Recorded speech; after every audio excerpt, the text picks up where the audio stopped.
허망하게 날려버린 돈과 함께 그 수많은 돈을 갖다가 그 사기범들한테 바쳤던 것 같아요. 평온한 노후의 꿈도 한순간에 날아갔습니다. 이렇게 노후 자금이야 결국은. 노후 자금인데 이제 전부 다 노령층이고 내가 이게 마지막 자금이다 다들 그래요. 평생 일궈온 삶의 전부를 잃어버린 사람들. 농협대출이라든가 딸내미 이 시집갈 돈이라든가 퇴직금 다 날리고 노년을 그냥 망친 거야. 그들이 걸려든 덫은 정교했습니다. 개척 단계에 참여하시는 분들에게는 포기 생태계 거버넌스에 참여하는 권한을 드릴 예정이고 그로 인한 혜택들을 드릴 예정입니다. 첨단 기술을 내세운 고수익 투자란 유혹. 그로 인해 더 많은 수익들을 가져오실 수 있을 거라 기대가 되고요. 4,300조 원에 이르는 노년층의 자산. 이른바 시니어 머니가 조직적인 사기 집단의 먹잇감이 되고 있습니다. 이 건당 피해액이 수억 원, 수십억 원 이렇게 되는 경우도 좀 많이 있고요. 예금 금액이나 대출이 많이 실행되는 그런 고객을 타겟으로 사기로 잃은 것은 돈뿐만이 아닙니다.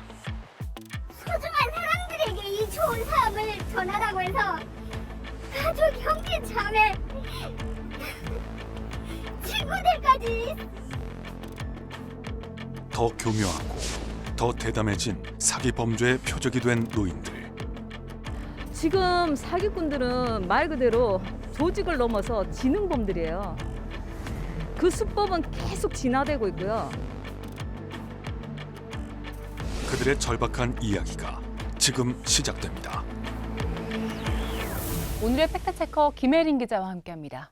김 기자, 사기 범죄로 고통받는 노인들이 적지 않은데요. 고령화가 진행되면서 피해 규모 그리고 피해자 수 모두 늘고 있다고요?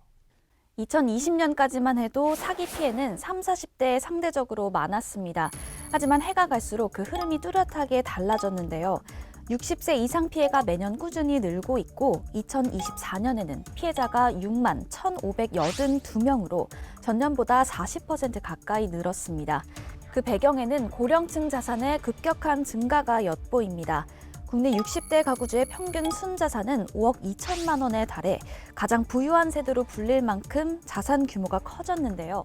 전례 없이 빨라진 고령화와 자산 규모 증가로 사기 범죄의 표적 역시 이들을 향해 옮겨가고 있는 겁니다.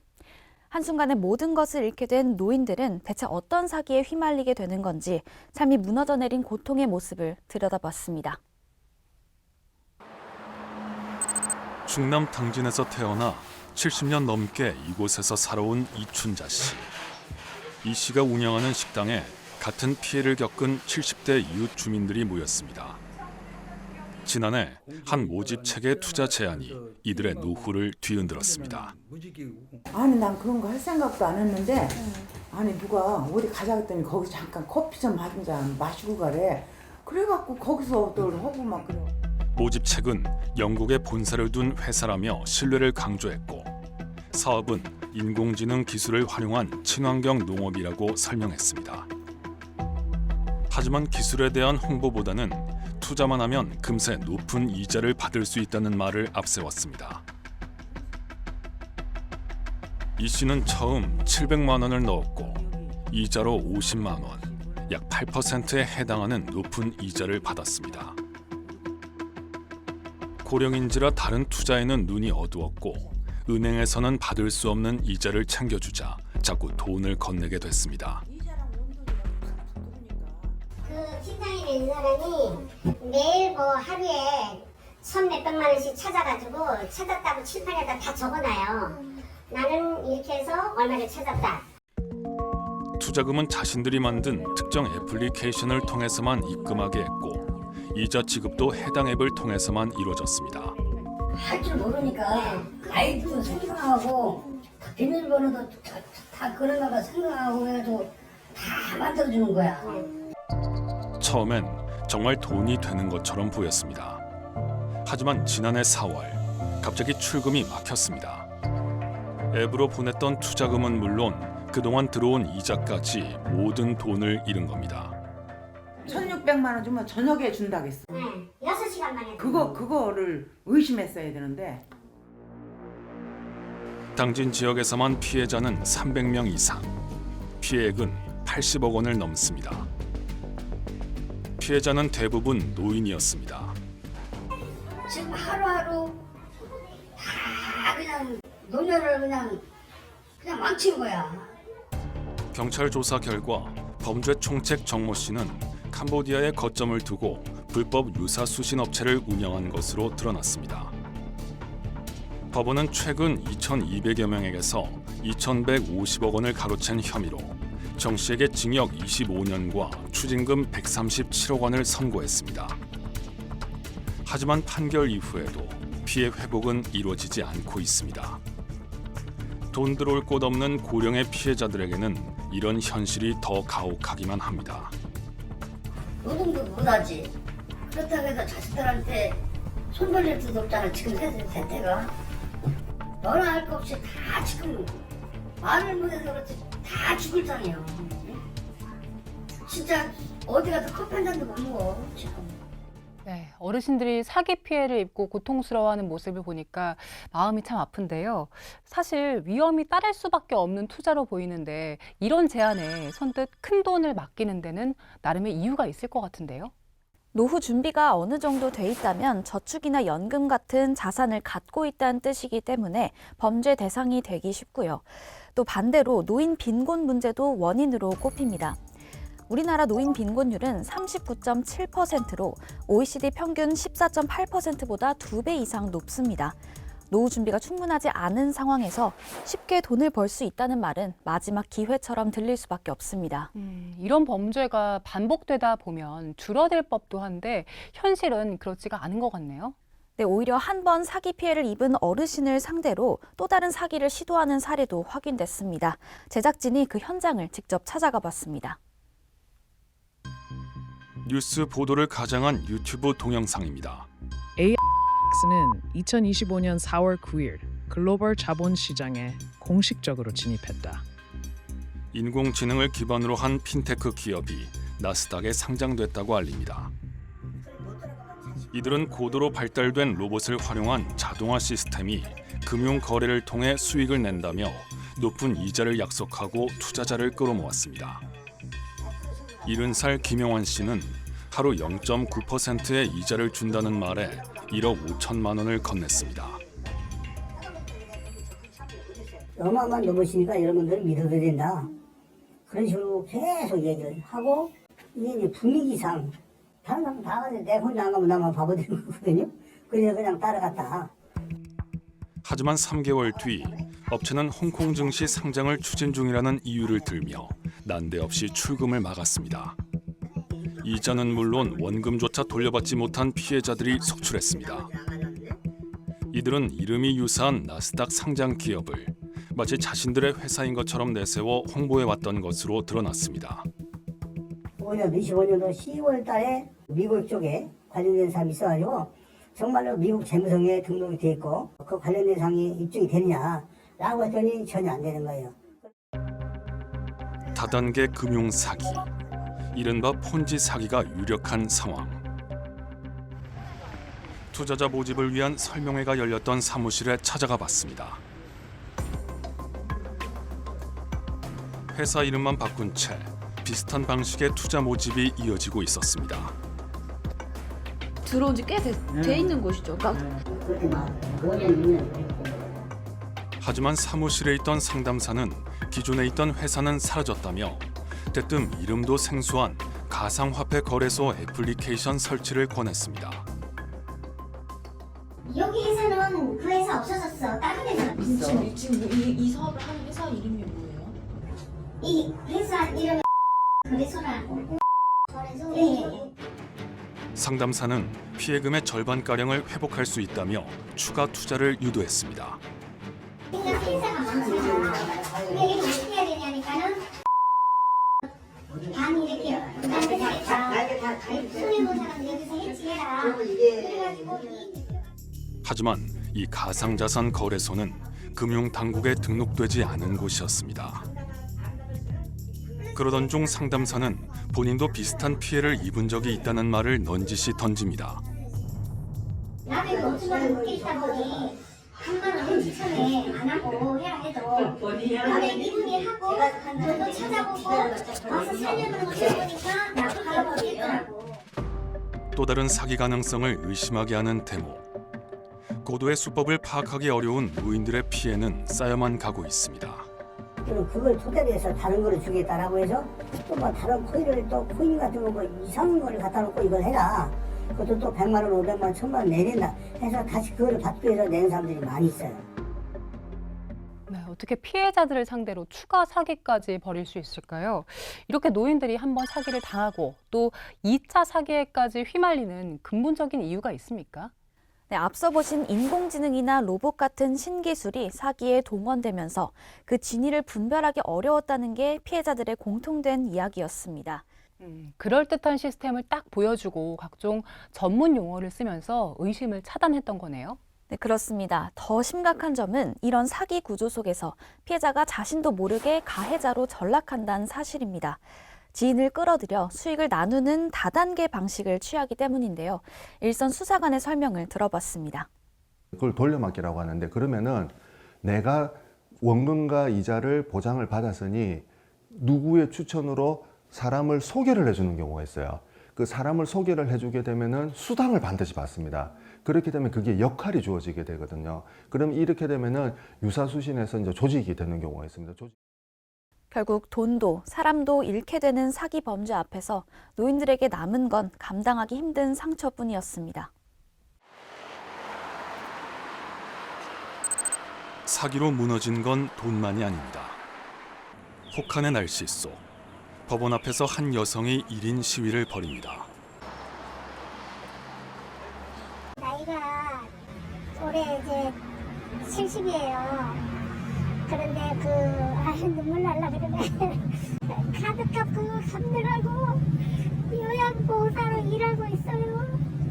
이제 요양을 받아야 할, 아직은 아니지만 받아야 할 시점에 일을 한다는 게 좀 슬퍼요. 가짜 가상자산 예치 사이트를 만들어 수천억 원을 가로챈 투자 사기 업체에 걸려든 겁니다. 갖고 있던 자산은 물론 담보대출까지 받은 피해자들도 적지 않습니다.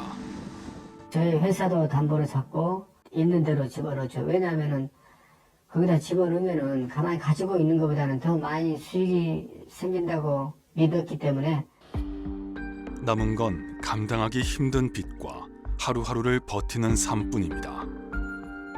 피해자들의 일상은 우울과 불안, 끝없는 자책 속에서 서서히 무너졌습니다. 제가 서울에서 살던 집도 팔고 어머니 집도 팔고 회사도 이제 팔아가면서 대출금도 일부 갚고 지금 유지를 하고 있는데 이런 말을 하면은 제가 눈물이 나올 것 같았어요. 이 사건에 대한 1심 선고가 내려진 날 피해자 정호 씨가 법원으로 향합니다. 이 다단계 범죄단체 조직을 이끌고 가는 이 사기범들한테 좀 강력한 처벌이 내려지길 바라는 그런 마음인데 이른 아침부터 수십 명의 피해자가 모여들었고 곧 선고가 내려졌습니다. 재판부는 투자 사기를 주도한 혐의로 기소된 A씨 등에게 징역 15년을 선고했습니다. 검찰이 구형한 징역 30년의 절반 수준. 피해자들의 기대는 미치지 못하는 판결이었습니다. 판결문에서 개인과 개인 간의 거래를 이제 저희 피해자들에게 돌리는 꼴이 돼버렸기 때문에 주범들이 책임지지 않는다면 저희들끼리 서로가 서로를 고소해야 되는 입장이 됩니다. 이게 피해 회복이 너무나 더 어려워졌습니다. 눈물 흘리는 어르신들의 모습이 참 안타까운데요. 피해가 발생한 뒤에 대응을 하는 것도 필요하지만 피해가 발생하기 전에 사전에 차단을 하는 것도 꼭 필요해 보이네요. 네, 그래서 최근에는 노인들을 대상으로 한 금융사기 예방 교육이 더욱 강조되고 있습니다. 사기 수법을 미리 알고 의심해야 할 신호를 익히는 것만으로도 피해를 막을 수 있기 때문인데요. 그 현장을 찾아가 봤습니다. 노인들을 상대로 한 수업이 한창입니다. 시니어 금융교육협의회가 마련한 오늘 강의에서는 기본적인 디지털 금융교육과 함께 금융 사기를 예방하기 위한 교육도 이루어집니다. 일단 뭐한다? 열심한다. 그다음 두 번째는 그냥 혹시 그래도 내가 받았다 그러면 뭔가 이상하다 그러면 5초 안에 어떻게 한다? 바로 끊어버리기. 최근 유행하는 노인 대상 사기 범죄 유형이 소개되는데 수강생들 가운데 상당수는 이미 보이스피싱과 같은 사기를 겪을 뻔한 경험이 있습니다. 이제는 좀 의심을 먼저 해볼 것 같아요. 제일 먼저 의심하고 그다음에 저 검찰청이라고 하는 전화도 받아봤거든요. 근데 가짜라고 생각을 하면서도요 가슴이 두근두근해요. 수강생들에게는 사기가 아닐까 의심했던 상황을 확신으로 바꿀 수 있는 자신감이 생겼습니다. 이렇게 공식적인 기관에서는 문자나 뭐 계좌번호를 주세요 이런 거는 안 한다고 제가 알고 있기 때문에 좀 오늘은 더 확실하게 다음에 어떤 그런 것들이 오거나 그러면 정말 확신하게는 안 받거나 그렇게 할 수 있겠다 그런 자신감이 생겼어요. 보이스피싱부터 가상자산, 인공지능까지 나날이 진화하는 사기 수법. 금융사기 예방 교육도 그 수법의 속도를 맞춰 나가야 할 필요가 큽니다. 매번 새로운 금융 사기가 매번 나오기 때문에 사실 이거에 대한 대처 능력을 매년 교육을 통해서 알려드려야 된다고 생각하고 그래서 사실은 이렇게 안내하는 교육이 매년 발전해야 된다고 저는 생각을 하고요. 노인 대상 금융 사기는 원금 회수에 대한 심리를 파고들어 쉽게 벗어나기 어렵고 신고 자체를 망설이게 되는 경우도 많습니다. 사실을 인지를 했을 때 수치심 그리고 이제 자괴감 그것 때문에 신고를 끄라는 경우가 많고 그 사이 피해금은 계좌를 옮겨 다니며 해외로 빠져나가기 일쑤입니다. 하지만 지금의 방식으로는 피해 금액이 인출되기 전에 계좌를 동결시키는 것조차 쉽지 않습니다. 주식 투자 리딩 사기 같은 경우에는 금액이 억대인 경우가 많아가지고 이분들을 지급 정지를 스스로 하려고도 현재 은행권에서도 이게 법적인 장치가 마련이 돼 있지 않다 보니까 지급 정지가 안 되는 경우가 많아요. 피해자 단체는 일단 피해가 발생하면 조직적으로 움직이는 사기 범죄를 막기 어렵다고 말합니다. 수사 속도와 전문성을 높이고 조직적인 사기 범죄에 맞설 보다 분명한 기준이 필요하다는 겁니다. 특별수사본부부터 시작해서 일단 누구나 다 강력히 요구하는 양형 강화 그리고 피해 복구에 대한 부분까지 이 세 가지를 골자로 해서 진행 중입니다. 현실적으로 원금을 돌려받는 게 어렵기 때문에 무엇보다 사기를 당하지 않도록 사전에 차단하는 게 중요해 보이네요. 네, 전문가들은 주위 사람들과의 소통, 특히 가족의 지속적인 관심이 노인 대상 사기를 막는 데 가장 중요하다고 강조합니다. 사실 요령층은 제가 보기에는 일단은 가족의 관심일 것 같고요. 저도 저희 부모님한테 이러한 경우가 있는데 이런 경우는 뭐 전화를 받지 마세요. 이런 사실 가족 간의 이런 관심이 가장 필요하고 물어볼 대상이 없다면 근처 경찰서나 주민센터와 같은 관공서를 찾아서 간단한 확인을 거치는 것이 좋습니다. 작은 대화 하나, 또 혹시나 하는 한 번의 관심이 노후 자금을 지켜낼 수 있는 중요한 기회가 된다는 걸 꼭 기억하셔야겠습니다. 네, 김 기자 수고 많았습니다. 오늘 팩트 추적은 여기까지입니다. 저희는 다음 시간에도 현상 이면에 숨겨진 사실을 쫓아 시청자 여러분 목소리에 귀 기울이겠습니다. 함께해 주신 여러분 고맙습니다.